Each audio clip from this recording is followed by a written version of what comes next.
अच्छा, आज की जो मेरी वीडियो है तो वो काफ़ी लंबी है।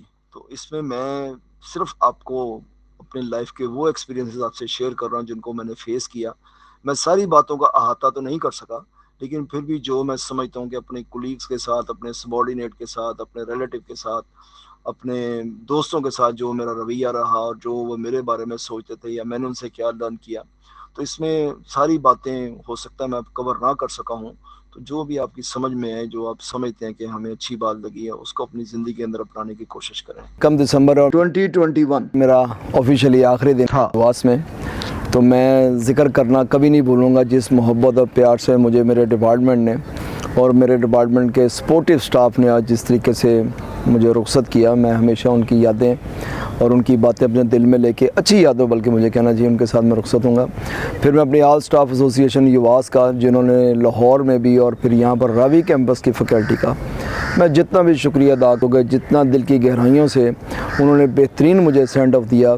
शायद मैं इसकी एक्सपेक्टेशन नहीं कर रहा था, लेकिन जितना मोहब्बत और जितना प्यार मुझे वहाँ से मिला मैं उसे कभी नहीं भूल सकता। फिर वर्ल्ड पोट्री साइंस एसोसिएशन ने मुझे लाइफ टाइम अचीवमेंट अवार्ड दिया। खानेवाल में मियाँ जावेद साहब वहाँ पे रोहर वहाँ थे, डॉक्टर तला साहबा, फ्रिया साहबा, डॉक्टर हनीफ नज़ीर साहब और उसके बाद और दीगर उनके काबरीन, फ़रहान साहब, नासिर मुख्तार का नाम लूँगा, और शहजाद नवीद जदून का, जिन्होंने बड़ी एक्टिवली इसमें पार्ट प्ले किया, उनका बहुत ज़्यादा शुक्र अदा करता हूँ। और शहजाद नवीद जदून का मैं इसलिए भी शुक्रिया अदा करता हूँ कि मेरे नज़दीक वो एक ऐसा स्टूडेंट है जिसको मैं स्टैंडर्ड के तौर पर पेश कर सकता हूँ। और मैं बड़ी बरमला उसका इजहार करता हूँ कि अगर किसी स्टूडेंट ने कोई अचीवमेंट करनी है तो ही और she must follow foot step of doctor Shahzad Naveed Jadoon, जो कि बड़ी प्राइम एज के अंदर माशाल्लाह अल्लाह ताला ने उसको इतनी तरक्की दी है।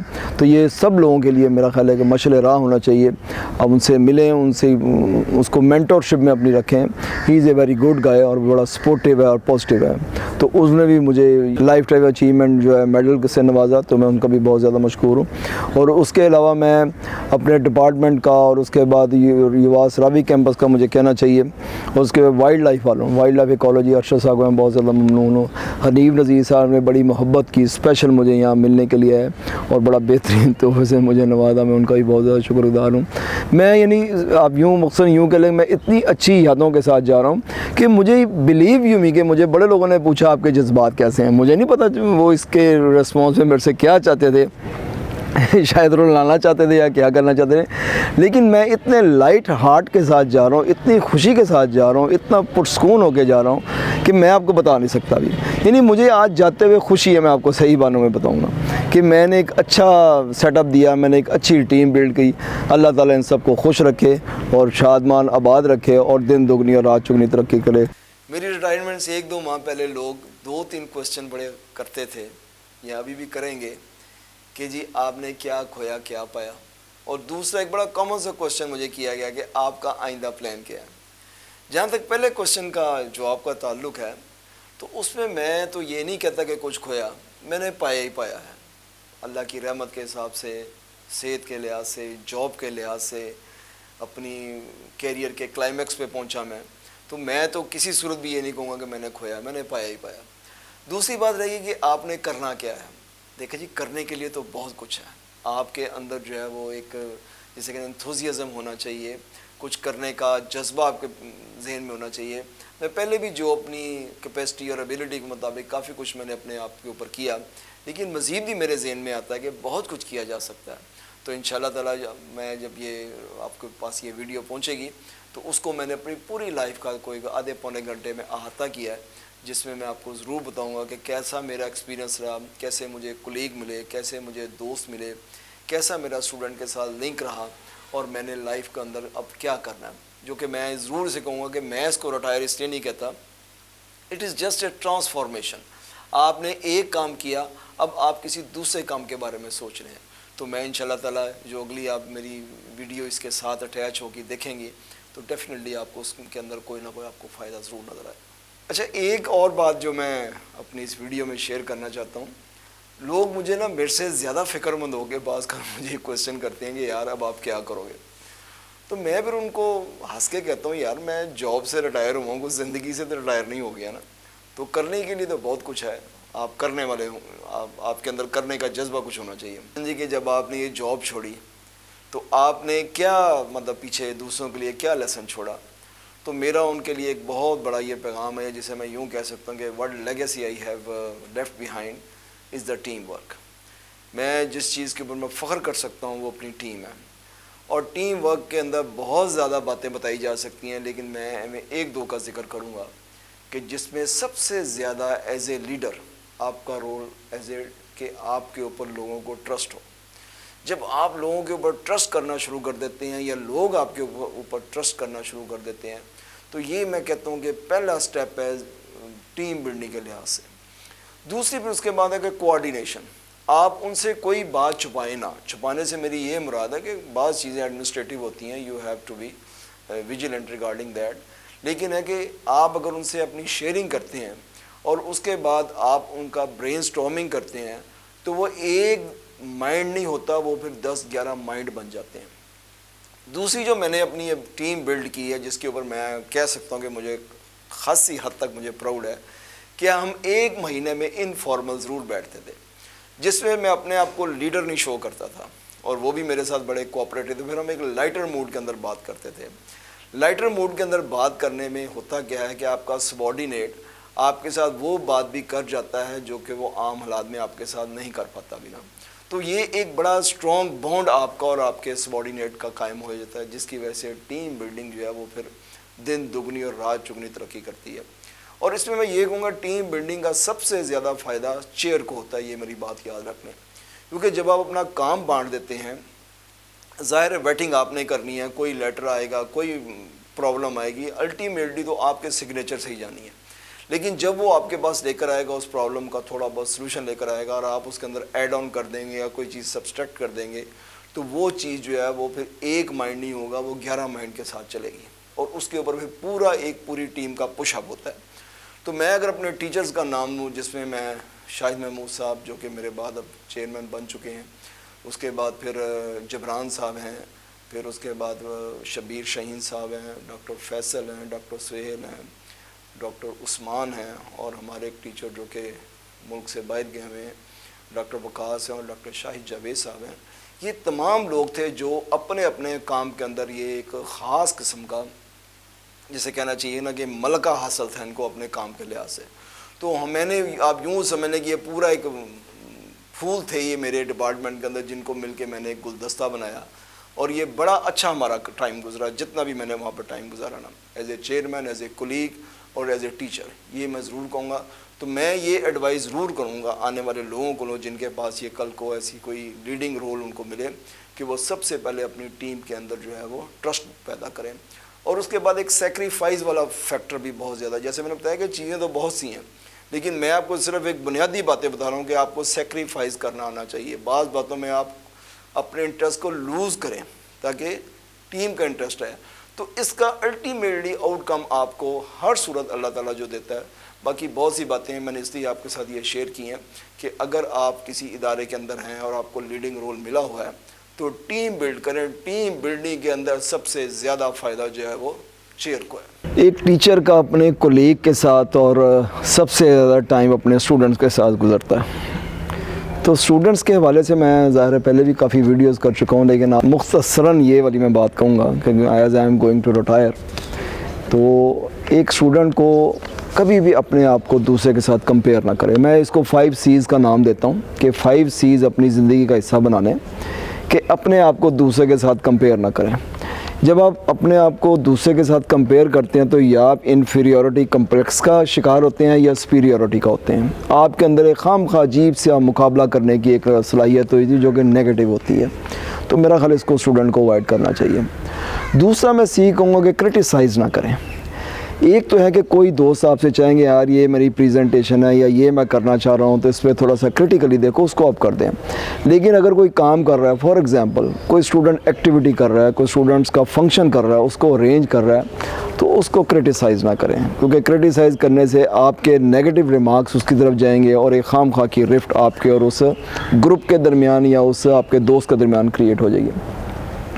तीसरा सी मैं कहूँगा कि कम्प्लीमेंट करना सीखें। इसकी मैं बार बार कह चुका हूँ कि हमारी सोसाइटी में बहुत ज़्यादा कमी है। हम एक दूसरे को कम्प्लीमेंट नहीं करते भी। हमारे जहन में होता है कि बस यार इसने करिए, यहाँ से भी जेलसी शुरू हो जाती है अगर आप किसी को कम्प्लीमेंट नहीं करते। इसलिए कम्प्लीमेंट करना ज़रूर सीखें। चौथा सी मैं कहूँगा कि डोंट क्राई। वो हमारे वाले साहब शुरू में, मुझे याद है, घर में उर्दू डाइजेस्ट आया करता था, तो उसमें से कोई फ़िक्रा बोला करते थे, अगर तुम हंसोगे तो दुनिया तुम पर मुस्कुराहटों के फूल निछावर करोगी, और अगर तुम रोगे तो तुम्हें तन्हा रोना पड़ेगा। इसलिए नेवर क्राई। अब रोए ना, क्योंकि रोने का कोई फ़ायदा नहीं है। हाँ, आप अगर रोना है तो या उसको यूँ आप समझ लें कि उस रोने के अंदर से क्या आप निकाल सकते हैं, आप उस चीज़ को इसको देखें ना। और आखिरी सवाल इसमें बात करूँगा कि अपनी ज़िंदगी से कंप्लेन भी निकाल दें, क्योंकि जितनी दुनिया के अंदर प्रॉब्लम्स आ रही हैं, आप देखें कंप्लेन आपने कर दी, मामला गड़बड़ हो गया। जब आप शिकायत वाले अंदाज में होते हैं तो आपकी अपनी ज़हनी तरक्की रुक जाती है। कंप्लेन ना करें, बल्कि जिस वजह से आपको कंप्लेन है उसको दूर करने की कोशिश करें। और बातें जैसे मैं कह रहा हूँ कि बहुत सारी मैं कर सकता हूँ, आखिरी में आपको यूँ कहूँगा कि अपने आप को एक्टिव लर्निंग के अंदर ज़रूर इन्वॉल्व करें। एक्टिव लर्निंग से मेरी ये मुराद है कि जब आप डिग्री कर जाएँ यहाँ पे, उसके बाद आप ये ना समझ लें कि मैंने अब ये डिग्री का कागज़ का पुर्जा मेरे हाथ में आ गया तो नाउ आई एम सुपरमैन। नहीं, एक्टिव लर्निंग उसी को कहते हैं कि जब आप जिस शोबे में भी हैं उसके बारे में अपने आप को अपडेट रखें। That may be in the form of journals, that may be in the form of your peer group, that may be in the form of your with your teachers, and that may be in the form of your seniors. तो ये 3-4 बातें मैं इस हवाले से ज़रूर कहूँगा। और आखिरी बात मैं ये कहूँगा कि अपने आप को फ़िज़िकली ज़रूर इन्वॉल्व रखें। ये एक इतनी तेज़ी से हमारी सोसाइटी के अंदर एक अलमिया होता जा रहा है कि हमारे स्टूडेंट मोबाइल के ऊपर या गैजेट्स के ऊपर या आप कंप्यूटर के ऊपर कह लें ज़्यादा टाइम गुजारना शुरू हो गए as compare to physical activity. यकीन जाने 30 साल तक की उम्र तक तो आप ये कर लेंगे, लेकिन अगर आपने अपने आप को सेडेंट्री लाइफस्टाइल रखा तो ये वाली चीज़ें आपके लिए बाद में प्रॉब्लम पैदा करेंगी। इसलिए मेरी आपसे एडवाइस है कि अपने आप को हल्की फुल्की एक्टिविटी के अंदर, चाहे वो 30 मिनट की वॉक ही क्यों ना हो। हालांकि वॉक मैं समझता हूँ कि वो 40 ईयर्स के बाद जो है वो करनी चाहिए। स्टूडेंट को तो एक रिगरस किस्म की एक्सरसाइज जो है वो करनी चाहिए, जिसमें आपका जिम भी हो सकता है, कोई खेल भी हो सकती है। तो मेरी यही एडवाइस है कि बीइंग कि मैं अब इस इदारे को छोड़ रहा हूँ तो अपने स्टूडेंट्स के लिए मैं क्या जो है पैगाम देकर जाना चाह रहा हूँ। क्योंकि बीइंग टीचर होने के नाते और डायरेक्टर स्टूडेंट अफेयर होने के नाते स्टूडेंट से बहुत ज़्यादा लिंक रहा, तो मैं स्टूडेंट्स को यही सजेस्ट करूँगा कि फ़िज़िकल एक्टिविटी को कभी भी ज़िंदगी में से ना निकलने दें। ये कोई ऐसा अलमिया आ गया हमारे हाथ में, गैजेट्स आ गए हैं, मोबाइल आ गए हैं, इन्होंने हमारे लाइफ को सेडेंट्री लाइफस्टाइल के तौर के ऊपर पेश कर दिया, जिसकी वजह से ऐसे प्रॉब्लम मैं स्टूडेंट्स के अंदर सुनता हूँ या वो मेरे से आगे कभी कभी डिस्कस करते हैं तो मुझे हैरानगी भी होती है। लेकिन मैं जो फ़ील करता हूँ वो यही है कि ये फ़िज़िकल एक्टिविटी का ना होना। तो मेरा पेरेंट्स से भी ये रिक्वेस्ट है कि जो वो टाइम अपना इसके अंदर देते हैं मोबाइल के ऊपर या गैजेट्स के ऊपर या कंप्यूटर के ऊपर, कम से कम दिन के अंदर 2 घंटे उनकी लाइफ के ऐसे ज़रूर होने चाहिए जिसमें अपनी फ़िज़िकल एक्टिविटी को करें, ताकि वो आने वाली जो बीमारी हैं उनसे कम से कम अपने आप को बचा तो नहीं सकेंगे, क्योंकि बीमारी भी बहरहाल है किसी ना किसी सूरत में आती रहती है, लेकिन उसको कम से कम प्रोलॉन्ग कर सकते हैं। रिगार्डिंग कुलीग के साथ मेरा रिलेशन, उसमें मैंने जो अपनी लाइफ का एक्सपीरियंस आप लोगों के साथ शेयर करूंगा वो ये है कि मैंने उनका ख्याल रखा अपने सबॉर्डिनेट बीइंग के। मैं ख़ुद भी किसी अर्से में सबॉर्डिनेट रहा और फिर ख़ुद भी जब उस पोजीशन पे आया जिसमें मैं लोगों के लिए जो है बॉस था या मतलब यूँ समझने के CEO था या चेयर था, तो मैंने अपने सबॉर्डिनेट का ख्याल रखा। उनकी हर तरह से जो है वो आप जैसे एडमिनिस्ट्रेटिव हो गई या कोई प्रमोशन का मामला आ गया या कोई उससे रिलेटेड नहीं कोई इशू आ गया या जहाँ पर वो समझते हैं कि हमसे काम नहीं हो पा रहा, तो ये वाला काम जो है ज़रूर करें।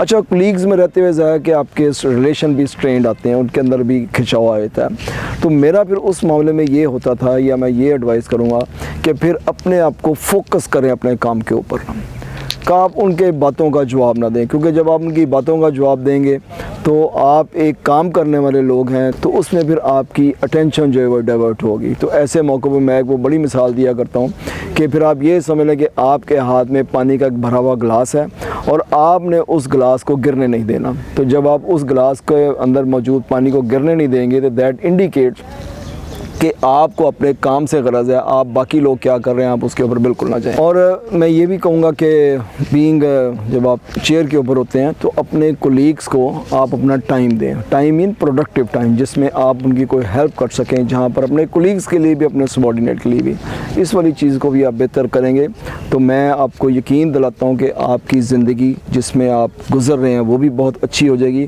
और आपका आपके कोलीग्स के साथ और अपने सबॉर्डिनेट के साथ रिलेशन जो है वो बहुत अच्छा हो जाएगा। अच्छा, टीम वर्क में मेरे से एक चीज़ जो बहुत ज़्यादा पूछी जाती है कि आपने अपनी टीम कैसे बनाई या कैसे उनको सिखाया।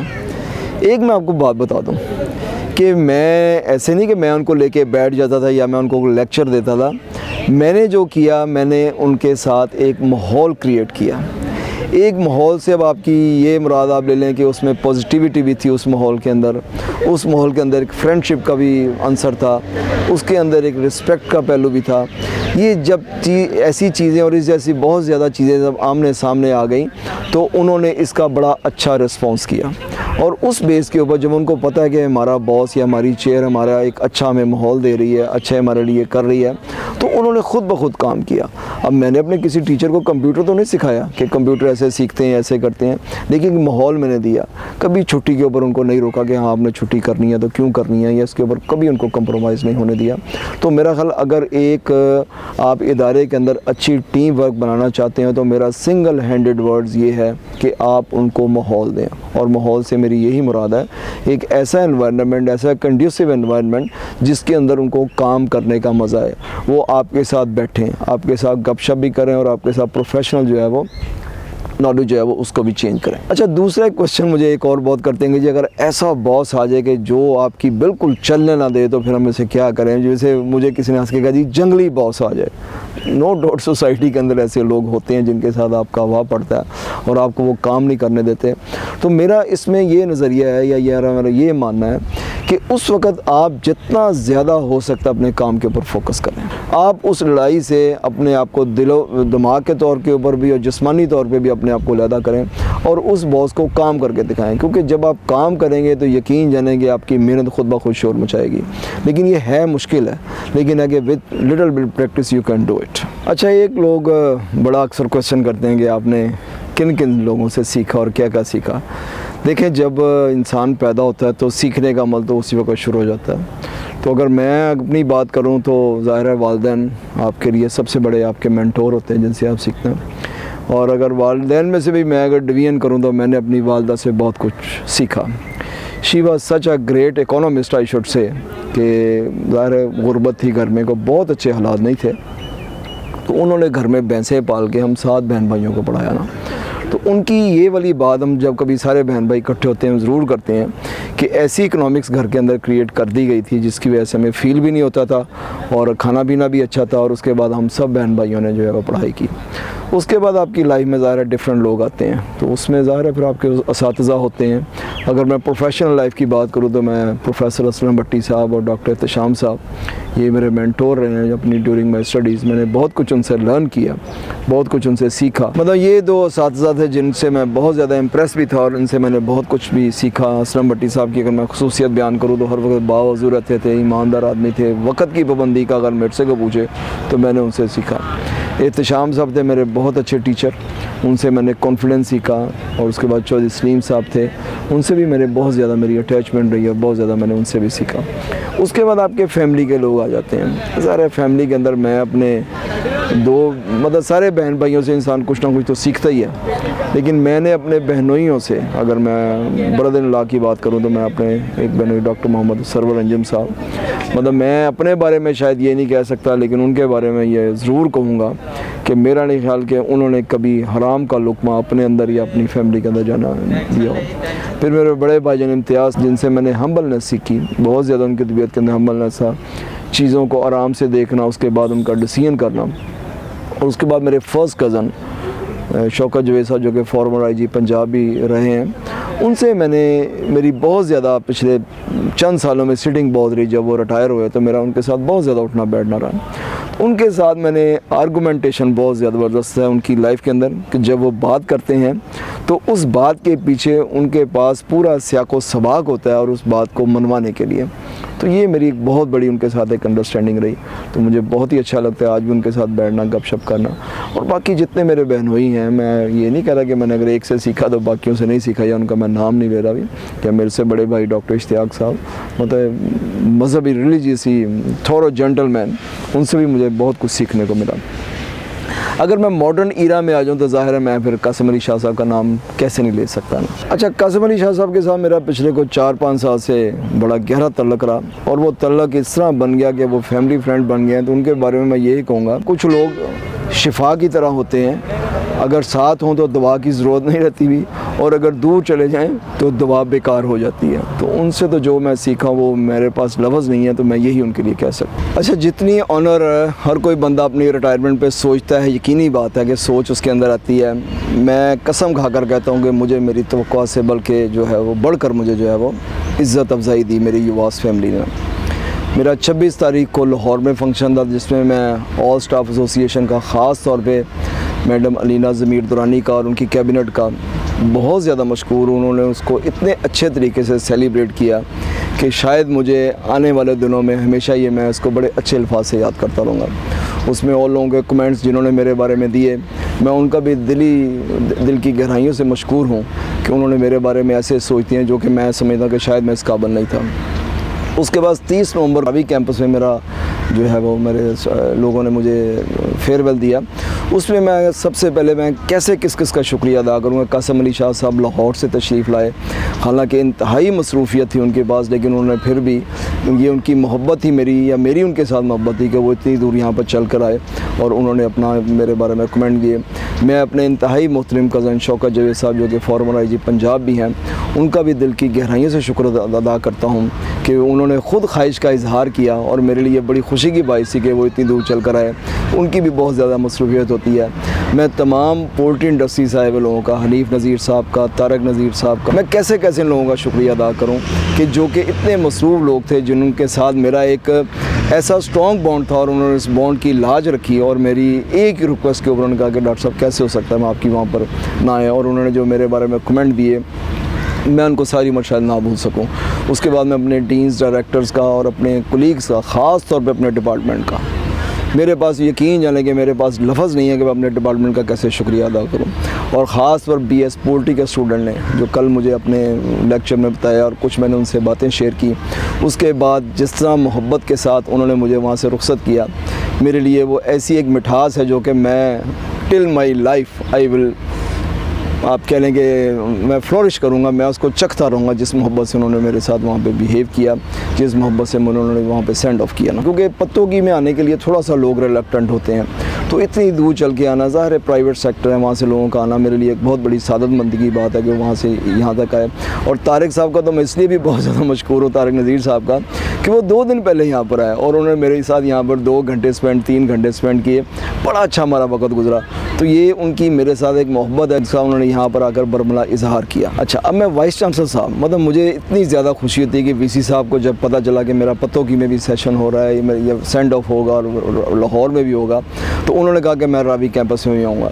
ये उनसे मेरी मोहब्बत का इजहार है, उनके दिल में जो मेरी रिस्पेक्ट है या मेरे दिल में जो उनकी रिस्पेक्ट है, उन्होंने उसका इजहार किया। और मेरे लिए इतनी खुशी की ये बात बाइस बनती है कि वो यहाँ पर भी, हालांकि लाहौर में भी मैं 26 तारीख को आए थे, लेकिन यहाँ पर भी आके उन्होंने मेरी इस गैदरिंग को 4 चांद लगाए। और मैं नवीद जदून को कैसे भूल सकता हूँ। He has always been at my back and call, जब भी उनको मैंने बुलाया, जब भी उन्होंने इस ख्वाहिश का इजहार किया, वो वहाँ पर तशरीफ़ लाए। और उनके रिमार्क्स और उनके साथ तो एक मेरा बड़ा छोटे भाइयों वाला ताल्लुक़ है, मेरे लिए वो छोटे भाई की हैसियत रखते हैं, बड़ी मोहब्बत से वहाँ पर आए।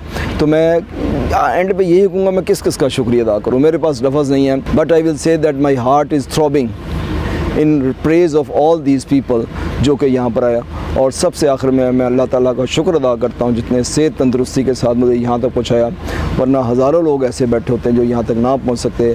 आई reach to the climax of my career, और ये सब अल्लाह ताला की मेहरबानी और मेरे वालिदैन की दुआओं का नतीजा है कि जिसकी वजह से आज मैं यहाँ पर खड़ा हूँ। अच्छा, एक एंड पे एक क्वेश्चन बड़ा फ़नी सा लोगों ने पूछा कि सर आपने सारे रिलेशंस की बात की, आपने घर वाले रिलेशन की बात क्यों नहीं की? तो ਉਹ 'ਚ ਭਾਜੀ ਮੇਰਾ यही मशवरा है कि ਉਹਨੂੰ ਉੱਥੇ ਰੱਖੋ ਤੇ ਐਜ਼ ਏ ਹਸਬੈਂਡ ਇੱਥੇ ਰੱਖੋ, ਆਪਣੇ ਆਪ ਨੂੰ ਇੱਥੇ ਰੱਖੋ। ਜੇ ਤੁਸੀਂ ਉੱਤੇ ਹੋਣ ਦੀ ਕੋਸ਼ਿਸ਼ ਕੀਤੀ ਜਾਂ ਈਵਨ ਬਰਾਬਰ ਆने की भी कोशिश की तो आप मारे गए। तो मेरा ख्याल है उस रिलेशन की बेहतरी इसी में है कि वो होम मिनिस्टर वहीं रहे और आप इसी लेवल के ऊपर हो, तो life would be very very मज़ेदार। Thank you.